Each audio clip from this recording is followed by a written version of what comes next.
So ayan, good morning mga pareoy. Magandang umagang Martes sa lahat. So ayan na nga,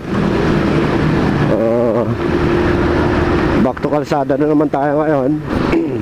Kasi may duty kami ngayon ni Dilaw. Sumatindi yung nangyari sa amin kahapon, kagabi sa amin ni Dilaw. Dahil nga yung spark plug niya natanggal.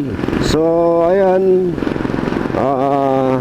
kung magpapagawa kayo sa mga mekaniko, mga pareoy, pasigurado nyo na nakakabit, nakalapat, or mga ano pa man dyan tungkol sa motor natin.